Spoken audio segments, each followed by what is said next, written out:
हमारा आज का विषय है आत्मज्ञान, यानी स्वयं का ज्ञान। आप कैसे जानें कि आप कौन हैं, आप क्या हैं और क्यों हैं? वो कौन सी तपस्या है जो आपको स्वयं से मिला देती है, जिससे आप सामान्य जीवन जीते हुए आत्मज्ञान प्राप्त कर लेते हैं और हम अपने जीवन में ब्रह्मास्मि का अनुभव कर पाते हैं। लेकिन यहाँ तो स्थिति बिल्कुल उलट है। जैसे एक अंधा आदमी अंधेरे और काली दीवारों वाले कमरे में कुछ काला ढूंढ रहा हो जो वहां है ही नहीं। आज न जाने कितने लोगों की यही हालत है। कोई सत्य खोज रहा है तो कोई ईश्वर को खोजने में लगा है। न सत्य का ज्ञान है न ईश्वर का। ये भी पता नहीं कि क्यों पाना है। आपका कौन सा काम रुका हुआ है जो सत्य की खोज या ईश्वर की खोज से पूरा होगा। मैंने हमेशा आपसे कहा है कि सहज हुए बिना आप कुछ भी हासिल नहीं कर सकते। आपके प्रयास से ध्यान कम नहीं होता, आपके प्रयास से कुछ होने वाला नहीं। जितना आप अपने आप को सरल बनाना शुरू करोगे उतना ही आपका मार्ग स्पष्ट होता जाएगा। कोई आत्मज्ञान प्राप्त करना चाहता है, किसी को मोक्ष चाहिए, किसी को अपनी कुंडलनी शक्ति जागृत करनी है, कोई ईश्वर के लिए प्यासा है तो कोई सत्य की खोज कर रहा है। आज हम इस विषय को ठीक से समझेंगे, क्योंकि जैसा आप ये सब देखते हो, जैसा आप समझते हो, ये बिल्कुल भी ऐसे नहीं है। आपकी कल्पना में क्या हो रहा है इससे इसका कोई लेना देना नहीं है। वास्तविकता को समझे बिना आप कभी भी आत्मज्ञान प्राप्त नहीं कर सकते। आपकी हालत ऐसी है जैसे कोई रेत के रेगिस्तान को सागर समझकर तैरने लगे। रेत को पानी समझो, तैरना नहीं होगा, सिर्फ हाथ पैर शरीर छिल जाएगा और कुछ नहीं होगा। फिर जितना प्रयास करोगे उतना ही कष्ट होगा, उतनी ही जलन होगी। पानी की शीतलता नहीं है, सिर्फ रेत की खरोंचें। आज के विषय को ठीक से समझकर आप अपने बनाए हुए कितने ही भ्रमों से बाहर आ सकते हैं। ध्यान का अर्थ है कुछ भी पाना नहीं है। ध्यान का अर्थ है गायब हो जाना। यह अलग बात है कि आपके गायब होने से ही आनंद की वर्षा होती है। आनंद परिणाम है, प्रयास नहीं। आज वीडियो के अंत में हम एक छोटा सा ध्यान करेंगे जिसके लिए एक विशेष संगीत तैयार किया गया है। लेकिन इसे करने से पहले अपने मन को एक खास अवस्था में लाना जरूरी है। अपने मन में भरे कचरे को साफ करना बहुत जरूरी है, जो आज के विषय को समझने से ही हो सकता है। मैंने कभी नहीं कहा कि आप आंखें बंद करके मेरी बातों का पालन करें। मैंने हमेशा आपसे कहा है कि अपनी आंखें खोलें और केवल मेरे शब्दों पर विचार करें। तभी आप तथ्यों को समझने में सक्षम हो पाएंगे। चाहे वह कोई भी धर्म हो, कोई भी धार्मिक पुस्तक हो, कोई भी मंत्र हो, इन पर कितना भी विश्वास किया जाए, इसका कोई अर्थ नहीं है। ध्यान रखने वाली बात सिर्फ इतनी है कि ये आपकी आंखें खोलते हैं या आपको विश्वास करने को कहते हैं। विश्वास रखो, क्योंकि इतने बड़े बड़े शास्त्रों में लिखा है। ये गलत कैसे हो सकता है? इन सब धारणाओं से बाहर निकलो और अपनी जागृति पर ध्यान दो। आपकी जागृति ही आपको मुक्त कर सकती है। आपका अपना अनुभव ही आपको सत्य के दर्शन करा सकता है। सुने हुए शब्दों से पढ़े गए शब्द सिर्फ इतना ही कर सकते हैं कि आपके भीतर सत्य की प्यास जगे और आप जागृति की ओर एक कदम बढ़ाएं। अपनी नींद में खलल डालो, तुम्हें देखना ही पड़ेगा। अनुभव तुम्हारा अपना होगा, दूसरों का अनुभव तुम्हारे किसी काम का नहीं है। अभी मेरे एक मित्र हैं जिनका मुझे एक ईमेल मिला। ये मेल सभी के लिए बहुत रोचक है। मुझे लगता है कि ये सभी के लिए महत्वपूर्ण भी है। इसी तरह से जानते हैं कि आज कितने ही मित्र अंधकार में भटक रहे हैं। मुझे अब आत्महत्या करने का मन कर रहा है, क्योंकि मैं जिसके लिए जी रहा था वो मुझे नहीं मिल पाया। मेरी आपसे आखिरी विनती है कि मुझे आत्मज्ञान तक पहुंचने का एकमात्र रास्ता बताएं, ताकि एक जीवन बच सके, वरना मैं ऐसा भ्रम का जीवन नहीं जीना चाहता। कृपया मुझे ऐसा रास्ता बताएं जिससे एक जीवन बच सके। उम्मीद है आप इसका जवाब देंगे। हाँ, मैं जरूर जवाब दूंगा, क्योंकि ये किसी मित्र की समस्या नहीं है।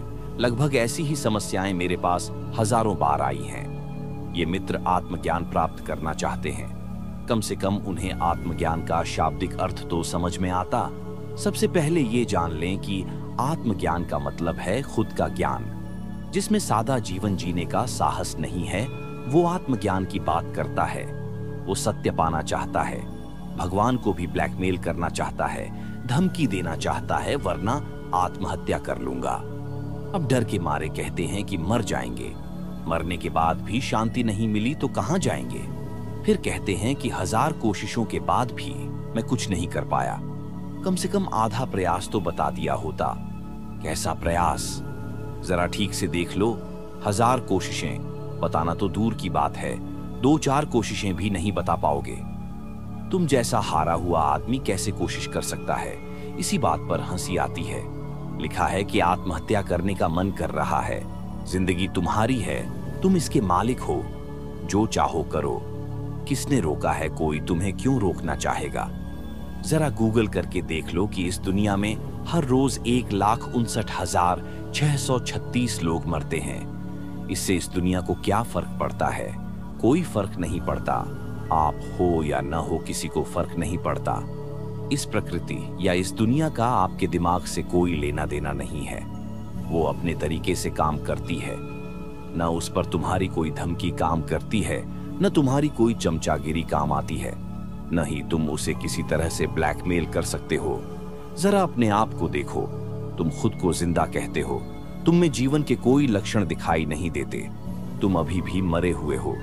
जो वास्तव में जीवित है उसका संघर्ष कभी समाप्त नहीं होता। वह संघर्ष में इतना खो जाता है कि मृत्यु के बारे में सोच भी नहीं सकता। उसके लिए मृत्यु कहाँ है? वह लिखता है, क्योंकि मैं जिसके लिए जी रहा था वह मुझे मिल नहीं सका। तुम किस लिए जी रहे थे? ठीक से सोचो कि यह आत्मज्ञान का विचार तुम्हारा अपना है, दूसरों से मिला है। तुम्हें आत्मज्ञान के बारे में कैसे पता चला? तुम्हें कैसे पता चला?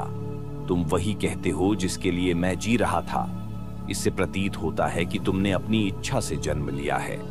तुमने जन्म इसीलिए लिया है क्योंकि तुम आत्मज्ञान प्राप्त करने आए हो। न तो जन्म तुम्हारी इच्छा से होता है, न मृत्यु तुम्हारी इच्छा से होगी। अपना दिमाग बेवजह खराब मत करो। जब जन्म और मृत्यु दोनों तुम्हारे हाथ में नहीं है, तो इन दोनों के बीच में जो जीवन है, जीवन की घटनाएं हैं, क्या वे तुम्हारे हाथ में हैं? तुम मूर्खों की तरह बात करते हो। तुम्हारे पास जरा भी धैर्य है? तुम्हारी हालत ऐसी है जैसे नदी के किनारे कच्चे घाट में पानी में कोई मिट्टी उभर आती है।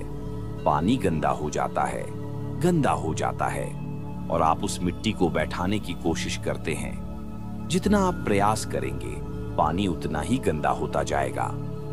आप सारी जिंदगी लगे रहे तो भी आप उसे बैठा नहीं पाएंगे। आप शांत हो जाइए। आप अपने सारे प्रयास छोड़ दीजिए। थोड़ी देर में मिट्टी अपने आप बैठ जाएगी। पानी फिर से शुद्ध हो जाएगा। आपके सारे प्रयास उल्टे परिणाम लाएंगे। आपने हजारों प्रयास किए, आपके सारे प्रयास ऐसे ही रहे हैं, आगे भी करते रहेंगे। ये पागलपन भरे प्रयास हैं। आपकी नजर सिर्फ मौत पर है। आपने कभी यह जानने की कोशिश नहीं की कि जीवन को कैसे देखा जाए। ये मत सोचिए कि आप हार गए हैं। आप कोशिश करते करते हार गए हैं। अगर आप गौर से देखेंगे तो आपको पता चलेगा कि आप शुरू से ही हारे हुए हैं। पहले दिन से आपको पता था कि आप जीतने वाले नहीं। स्वामी विवेकानंद समुद्री जहाज पर यात्रा कर रहे थे। वहां वे रोज किसी 90 साल के व्यक्ति को चीनी भाषा सीखते देखते तो सोच में पड़ जाते, क्योंकि चीनी भाषा का बुनियादी ज्ञान प्राप्त करने में भी कम से कम 5 साल लग जाते हैं। बूढ़ा व्यक्ति 90 साल का है, क्या वह और 5 साल जी सकता है? जिस लगन और मेहनत से वह रोज सीख रहा है, उसे देखकर लगता था कि वह चीनी भाषा का विद्वान बनना चाहता है। ऐसा बनने के लिए तो 15 साल भी कम पड़ जाएंगे। रोज वह सोचता था कि पहले तो लगता ही नहीं कि वह इतने लंबे समय तक जी पाएगा। अगर किसी तरह जी भी गया तो सीखी हुई भाषा का प्रयोग कब करेगा? यह कैसी मूर्खता है। खैर, यह भी तो सीखने की उम्र होती है। एक दिन उसने उस बूढ़े व्यक्ति से पूछ ही लिया कि अगर सीख भी लिया तो उसका प्रयोग कब करोगे? आप तो 90 साल के हो गए। फिर पूछा, आपकी उम्र कितनी है? विवेकानंद उस समय मात्र 28 वर्ष के थे। उन्होंने कहा, 28 वर्ष? वृद्ध को और भी अधिक आश्चर्य हुआ। उसका उत्तर चौंकाने वाला था। उसने कहा कि यह कितनी अजीब बात है कि मैं 90 वर्ष की उम्र में भी कभी मृत्यु के बारे में नहीं सोचता, और आप 28 वर्ष की उम्र में ही मृत्यु के बारे में सोच रहे हैं। मुझे लगता है मैं अभी बच्चा हूं। क्योंकि मैं सीख रहा हूं, इससे ज्यादा मैं किसी चीज के बारे में नहीं सोचता। मृत्यु आएगी, आती रहे, अपना काम करो, उससे मुझे क्या। मैं तो अपना काम कर रहा हूं। फिर कौन कह सकता है कि हम कितने दिन जिएंगे। जिस दिन से हम पैदा होते हैं, मृत्यु हमारे सामने खड़ी होती है। बच्चे भी पैदा होते हुए मर जाते हैं। मेरा 90 साल का अनुभव कहता है कि मैं अभी जीवित हूं। आश्चर्य यह नहीं है कि हम क्यों मरते हैं, आश्चर्य यह है कि हम रोज कैसे जीवित रहते हैं। मृत्यु के रोज आने के लाखों रास्ते हैं, कभी भी आ सकती है, कहीं भी आ सकती। ये मित्र लिखते हैं कि मेरी आपसे अंतिम प्रार्थना यही है कि मुझे आत्मज्ञान तक पहुंचने का एकमात्र रास्ता बताइए, मुझे रास्ता बताइए। तो मैं यहां क्या कर रहा हूं, यह आपका मामला है। अगर भगवान भी आकर आपको रास्ता दिखा दें तो भी कुछ नहीं हो सकता। आपके सामने जो है वो भी आपको दिखाई नहीं दे रहा। फिर जिस आत्मज्ञान की आप बात कर रहे हैं, क्या आपने कभी सोचा है कि वो क्या है? शायद आप जैसे किसी पागल ने आपके दिमाग में ये बात डाल दी हो और आपने सीधा आत्मज्ञान शब्द पकड़ लिया। क्या आपने कभी सोचा है कि अगर आपको आत्मज्ञान मिल भी गया तो उसके बाद आप क्या करेंगे? फिर क्या होगा? उसके बारे में आपको कुछ भी पता नहीं है। आपने इस बारे में कभी सोचा भी नहीं होगा। आत्मज्ञान, बस फिर उसे क्या करना है, कुछ पता है? इसीलिए मैंने कहा कि आप वो अंधे आदमी हैं जो काले और अंधेरे में कुछ खोज रहे हैं जो वहां है ही नहीं। आप सत्य को पाना चाहते। नाजुक कलाई, कोमल हाथ, छोटा दिल, उसके हाथ में तलवार देखकर मुझे हंसी आती है। तुम अभी साधारण जीवन के भी काबिल नहीं हो और चले हो सत्य की खोज में।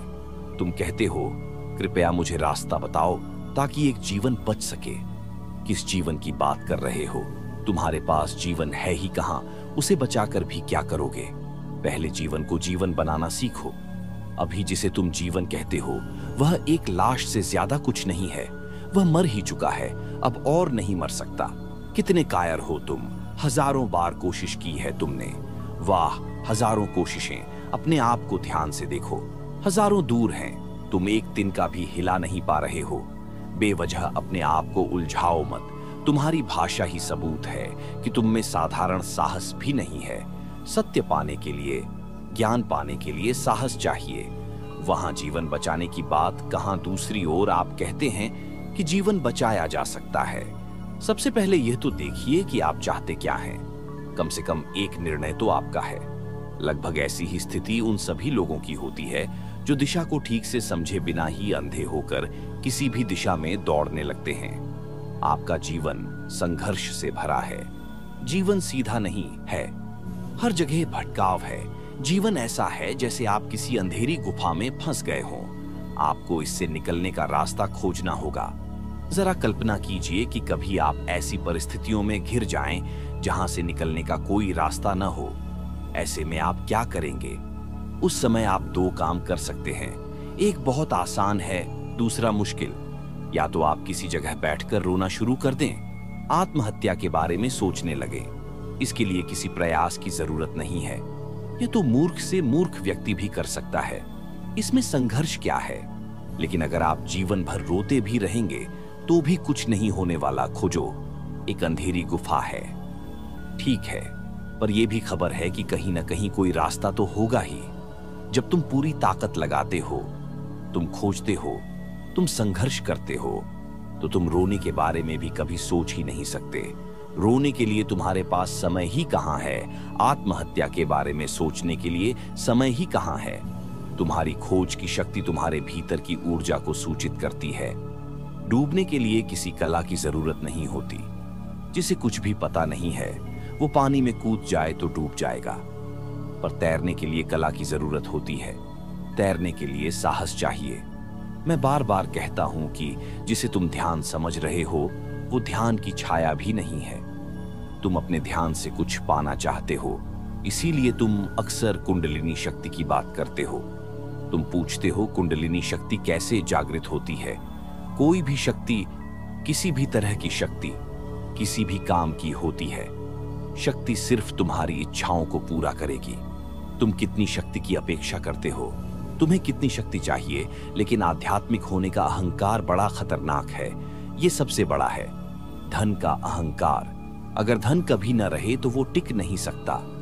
पद का अहंकार, अगर सृष्टि की शक्तियां आपकी होंगी, आप शक्तियों के पीछे भागेंगे, आपको कुछ नहीं मिलेगा। अगर आप अपनी दौड़ छोड़ देंगे तो आप समर्पण कर देंगे, आप निर्दोष हो जाएंगे। जैसे आप समझते हैं कि ये घर मेरा है, ये जमीन मेरी है, ये धन, ये पद प्रतिष्ठा मेरी है। ये आपका भ्रम नहीं तो और क्या है। मौत आएगी और आपका सब कुछ छीन लिया जाएगा। आप अपने शरीर का एक बाल, एक छोटा सा अंश भी अपने साथ नहीं ले जा सकते। इसका नाम अध्यात्म है। जब आप इसे देखना सीख जाते हैं, जब आपका अनुभव हो जाता है कि यहां कुछ भी आपका नहीं है, आप सिर्फ भौतिक चीजों का उपयोग कर सकते हैं, सिर्फ तभी तक जब तक आपके पास जीवन है। फिर इसके साथ ही एक और घटना घटती है। जब आप जानते हैं कि यहां आपका कुछ भी नहीं है, उसी क्षण आप यह भी जानते हैं कि इस ब्रह्मांड में जो कुछ भी है, जो कुछ भी मौजूद है, वो सब आपका है। जमीन के छोटे छोटे टुकड़ों का आप क्या करेंगे? ये पूरा ब्रह्मांड आपका है। ये चांद, तारे, ये सूरज, ये आसमान, ये बहती ठंडी हवाएं, ये पहाड़, ये झरना, ये जंगल, यहाँ ऐसा क्या है जो आपका नहीं? एक तरफ पूरी सृष्टि आपकी है और दूसरी तरफ आपके शरीर का एक बाल भी आपका नहीं है। तब शुरू होती है आप कौन हैं इसकी खोज। और कितने प्रमाण हो सकते हैं? यहीं से आपको पता चलता है कि आप शरीर नहीं हैं, आप शरीर से भिन्न कुछ हैं, भिन्न हैं। आप अलग हैं, शरीर अलग है। आप शरीर नहीं हैं, आप नहीं रहेंगे तब भी शरीर रहेगा। फिर उस समय आप कहाँ होंगे? ध्यान यह जानने की कला है कि आप कौन हैं, आप क्या हैं, आप वास्तव में क्या हैं। ध्यान आपको किसी ईश्वर से नहीं जोड़ता, यह आपको स्वयं से जोड़ता है। लेकिन क्या आप सचमुच खुद को नष्ट करना चाहते हैं? आप इस दुनिया में बहुत से लोगों को जानते हैं, बाहरी दुनिया को अच्छे से जानते हैं कि कौन अच्छा है और कौन बुरा, क्या सही है क्या गलत। अगर आप कुछ नहीं जानते तो वो आप हैं, आप खुद को भी नहीं जानते। जैसे आपकी आंख बाहर सब कुछ देख सकती है लेकिन खुद को नहीं देख सकती। ध्यान ही एकमात्र दर्पण है जिसमें आप स्वयं को देख सकते हैं, स्वयं को जान सकते हैं। कभी सोचें कि यदि दर्पण न होता तो आपको अपने शरीर के बारे में कुछ भी पता नहीं चलता। आप यह नहीं जान पाते कि आप कैसे दिखते हैं। यदि आप कभी अपनी कल्पना में अपना ही चेहरा देखने का प्रयास करते हैं तो भी यह कठिन होगा। आत्मज्ञान का अर्थ है स्वयं को जानना। सत्य का भी यही अर्थ है। आप ईश्वर के दर्शन की बात करते हैं, सबसे पहले तो यह जान लेना चाहिए कि वह कौन है जो आपके भीतर देखना चाहता है। वह कौन है जो सत्य की खोज में निकला है। वह कौन है जो आत्मज्ञान प्राप्त करना चाहता है। यही घुंडी है, यही उलझन है। जब तक यह स्पष्ट न हो जाए तब तक सब अधूरा है। अक्सर कई मित्र मुझसे पूछते हैं कि स्वयं को कैसे जाने। आपको स्वयं को जानना है और आप मुझसे पूछ रहे हैं। कितनी हैरानी की बात है। कोई दूसरा आपको कैसे बता सकता है कि स्वयं से कैसे मिले। जितना आप दूसरों से पूछने जाएंगे, जितना आप स्वयं से दूर होते जाओगे।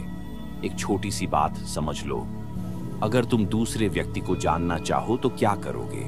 तुम उससे ज्यादा मिलोगे, ज्यादा से ज्यादा समय उसके साथ बिताओगे। जितना तुम उसके करीब रहोगे, जितना तुम उसके साथ रहोगे, उतना ही तुम उसके बारे में जानोगे। अब ये कठिन मामला है कि स्वयं को कैसे जाना जाए। इसमें कोई रॉकेट साइंस नहीं है। स्वयं को वैसे ही जाना जा सकता है जैसे दूसरे को जाना जाता है। कभी सोचो कि क्या तुम कभी अपने साथ रहे हो? क्या तुम्हारे जीवन में कुछ ऐसे पल हैं जो तुमने स्वयं के साथ बिताए हैं? अगर तुम गहराई से सोचोगे तो तुम समझोगे कि तुम्हारी सारी कोशिशें स्वयं से दूर भागने की हैं। तुम्हारी सारी कोशिशें स्वयं को भूलने की हैं। तुम कभी अकेले होते हो तो तुम कहते हो कि मैं ऊब गया हूं। अकेलापन तुम्हें काटने दौड़ता है। अकेले होने से कैसा डर है? तुम ऊब क्यों जाते हो? क्योंकि शराब क्यों पीते हो? जहां भी देखते हो अपने आप को भूलने की कोशिश करते हो। इसे ही तुम मनोरंजन कहते हो। तुम्हारे सारे मनोरंजन अपने आप से भागने के अलावा और कुछ नहीं है। कभी तुम फिल्म देखकर अपने आप को भूल जाते हो, कभी किसी दोस्त की पार्टी में जाकर, कभी नशे में धुत होकर, तो कभी किसी से झगड़कर। अपनी पूरी जिंदगी पर नजर डालो, अपने आसपास क्या हो रहा है उसे देखो। जब चार लोग इकट्ठे होते हैं तो क्या बातें करते हैं, ध्यान से सुनो और समझो। कहीं फिल्मों की बातें चल रही हैं, कोई राजनीति पर चर्चा कर रहा है, कोई क्रिकेट की बात लेकर बैठा है। और क्या होता है, और सबसे मजेदार बात, कि तब तुम इसे अपना ज्ञान मान लेते हो। अपने आप को जानने की समझ तुम्हारे पास कहाँ है? अपने आप को जानने का एक ही तरीका है, साक्षी होना, अपना चेतन जीवन। अपने जीवन का एक भी पल ऐसा नहीं जब तुम अचेतन में हो, जब तुम अपने स्वयं के साक्षी बन जाते हो। हर पल तुम्हें यह अनुभूति होनी चाहिए कि तुम शरीर नहीं हो। तुम्हारी जो भी शारीरिक जरूरतें हैं वे वास्तव में तुम्हारी नहीं हैं, वे तुम्हारे शरीर की हैं। अगर तुम्हें भूख लगी है तो जान लो कि तुम्हारा शरीर भूखा है, तुम नहीं। अगर आप खाना खाते हैं तो जान लें कि आपका शरीर खाना खा रहा है, आप नहीं। खाना आपके शरीर को अच्छा लगता है, आपको नहीं। आपका शरीर सांस ले रहा है। जब आप सोने जाते हैं तो जान लें कि आपका शरीर सो रहा है। अगर आप थक जाते हैं तो जान लें कि थकने वाला आप नहीं बल्कि आपका शरीर है। अगर शरीर में कहीं दर्द है तो जान लें कि वो आपका दर्द नहीं है, आपके शरीर का दर्द है। हर पल खुद को शरीर से अलग देखने की हिम्मत करें। ये आसान नहीं है, ये सबसे कठिन है। यही एकमात्र तप है, इसके अलावा कोई दूसरा तप नहीं है। लेकिन आपने तप का मतलब भी गलत समझ लिया है। जो भी अपने शरीर को तकलीफ देता है, जो भी अपने शरीर को भूखा रखता है, या आप ऐसे पागलपन भरे काम करते हैं, उसे आप तपस्वी कहते हैं। वो तपस्वी नहीं है, वो मूर्ख हैं, नासमझ हैं। ये सब बहुत आसान है। कोई पागल हो जाए तो अपने शरीर को चोट पहुंचा सकता है, ये बिल्कुल भी मुश्किल नहीं है। लेकिन अपनी इंद्रियों को जगाने के लिए आप एक पल के लिए भी अपना साक्षी भाव नहीं खो सकते। आपने अपने पूरे जीवन में बस इतना ही अभ्यास किया है कि खुद से दूर चले जाना है, खुद को भूलना है। इतने लंबे अभ्यास को तोड़ना आसान जरूर नहीं है, लेकिन नामुमकिन भी नहीं है। आज से हमें खुद के साथ रहने की कला सीखनी है। ज्यादा से ज्यादा खुद के साथ रहना है, खुद के साथ रहना है। जितना हो सके भीड़ से दूर रहना है, जितना हो सके खुद के साथ अकेले रहना है। जब अकेलापन आपको काटने लगे तो समझने की कोशिश करें कि आपके साथ ऐसा क्यों हो रहा है। खुद को मत भूलें। दूसरों के पास जाकर किसी से बात करके आप खुद को भूल जाते हैं। कितना भी मुश्किल हो, आपको ये करना ही है। आज के ध्यान का संगीत बहुत खास है। आज का ध्यान अपनी सांसों पर ध्यान केंद्रित करना। आज के संगीत को सांस के साथ पीना है। जब सांस अंदर जाए तो ऐसा महसूस करें कि आपने सांस के साथ संगीत को अंदर ले लिया है। जैसे कि सांस एक रथ बन जाती है जो अपने अंदर संगीत भर लेती है और आपको अंदर छोड़कर खाली वापस आ जाती है, और फिर से आपके अंदर नया संगीत लेकर आती है। पूरे संगीत को अपने अंदर उतरने दें। आज आपको पूरी भावना के साथ खुद को डुबो देना है। आपको वहां तक जाना है जहां आप समाप्त होते हैं, जहां आप गायब हो जाते हैं, जहां आप पूरी प्रकृति के साथ एक हो जाते हैं, जहां कोई राक्षस नहीं बचता, जहां आप और भगवान दो नहीं होते, जहां सब कुछ रुक जाता है, सब कुछ एक हो जाए, सब कुछ रुक जाए। आज के संगीत का नाम है X10। पहले आप इस संगीत को 5 मिनट तक इस्तेमाल करके देखें। फिर अगर आप इसमें सफल होने लगते हैं तो हमेशा की तरह आप विवरण में दिए गए WhatsApp नंबरों पर X10 मैसेज करके 30 मिनट का संगीत ऑन ऑर्डर कर सकते हैं। इसका अनुभव करना कठिन नहीं है। दरअसल सारा संगीत आपको कम सोचने के लिए बनाया जाता है, लेकिन कुछ लोगों के लिए कोई दूसरा संगीत काम कर सकता है। फिर भी मैं कोशिश करता हूं कि जो भी संगीत बने वह ज्यादा से ज्यादा दोस्तों के काम आ सके। तपस्या का सही अर्थ जानकर अपने जीवन में उजाला लाओ। अपने साक्षी भाव को अपने साथ एक होने दो। तुम अपने आप को जानो। तुम देख सकते हो कि तुम शरीर से बिल्कुल अलग हो। तुम शरीर नहीं हो। ऐसे लाखों शरीर तुम्हें मिले हैं और गए हैं। शरीर की आसक्ति से मुक्त होकर, शरीर की माया से मुक्त होकर अपने आप को पहचानो और जानो कि तुम ही पूरी सृष्टि हो। तुम परमात्मा हो, तुम सत्य हो। तुम्हें किसी और को नहीं खोजना है, तुम्हें अपने आप को खोजना है। आपको कुछ नहीं मिलता, आपको गायब होने की कला सीखनी होगी। आप गायब हो जाते हैं ताकि आप दिव्य हो सकें। अहम ब्रह्मस्मि आपका अनुभव हो। इसी शुभ कामना के साथ मैं आज आपसे विदा लेता हूं।